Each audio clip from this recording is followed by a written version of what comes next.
Bogus अपंग विशेष शिक्षकांच्या समायोजनाचा प्रश्नांचा घाट, दलाल, सक्रिय अधिकारी, मॅनेज. माननीय उच्च न्यायालयातील दाखल याचिकेकडे डोळेझाकपणा. डॉक्टर पंकज साळुंखे यांची पत्रकार परिषदेतून माहिती. याबाबत वृत्त असे की जिल्ह्यासह राज्यात अपंग समावेशित शिक्षण योजना, अपंग एकात्म योजना, अपंग समग्र शिक्षण योजनेअंतर्गत कार्यरत असलेले विशेष शिक्षकांचे जिल्हा परिषदेच्या केंद्र शाळांमध्ये समायोजनाची प्रक्रिया सुरू झालेली असून माननीय सर्वोच्च न्यायालयाच्या आदेशाने सुरू झालेल्या खऱ्या विशेष शिक्षकांच्या समायोजनास आमची कोणतीच हरकत नाही. मात्र या मागून ज्या बोगस विशेष शिक्षकांच्या समायोजनाचे दलालांचे टोळके सक्रिय झाले आहे, त्या दलालांच्या आमिषांना बळी पडून अधिकारी बोगस विशेष शिक्षकांना मागील दरवाजाने थेट जिल्हा परिषदेचे जावई करू पाहत आहेत. त्याला कठोर विरोध या ठिकाणी डॉक्टर पंकज साळुंखे यांनी विरोध दर्शवला आहे. खऱ्या विशेष शिक्षकांचे 100% समायोजन झालेच पाहिजे, त्याचे आम्ही समर्थन करतो असे डॉक्टर पंकज साळुंखे यांनी पत्रकार परिषदेतून सांगितले. तर ज्यांनी कधी अपंग युनिटचे तोंड पाहिले नाही, ज्यांच्या तोंडावर युनिट बंद पडल्यानंतर मिसुरडी फुटले आहेत, अशा बोगस अपंग विशेष शिक्षकांच्या समायोजनास रिपब्लिकन पार्टी ऑफ इंडियाचा तीव्र विरोध असून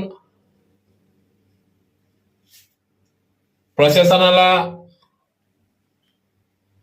पत्रकार परिषदेतून बोगस अपंग विशेष शिक्षकांच्या समायोजनाला डॉक्टर पंकज साळुंखे यांनी विरोध दर्शवला आहे. जर अधिकाऱ्यांनी बोगस विशेष शिक्षकांचे समायोजन करण्याचा प्रयत्न केला तर अधिकाऱ्यांसह बोगस विशेष शिक्षकांच्या विरुद्ध न्यायालयात अवमान याचिका दाखल करू असा इशारा आरपीआय मराठा आघाडीचे महामंत्री डॉक्टर पंकज साळुंखे यांनी पत्रकार परिषदेतून इशारा दिला आहे. आज 31 जुलैला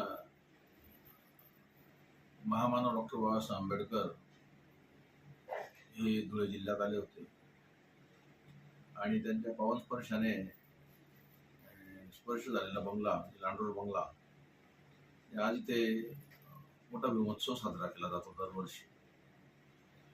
तर आता मी पत्रकार परिषद आटोपल्यानंतर मी देखील तिकडे जाणार आहे. त्यामुळे सर्वप्रथम मला डॉक्टर बाबासाहेब आंबेडकर, दादा भगवान गौतम बुद्ध यांना अभिवादन करतो आणि मग आपल्यासमोर आपली माझी भूमिका जी आहे ती मांडतो. दिनांक 11/6/2025 रोजी महाराष्ट्र राज्य शासनाने एक GR प्रसिद्ध केला आणि त्या GR मध्ये केंद्र शासन पुरस्कृत अपंग एकात्म अपंग समावेशित समग्र शिक्षा अभियान योजनेअंतर्गत कार्यरत असलेल्या विशेष शिक्षकांच्या समायोजनासंदर्भात आदेश पारित करण्याची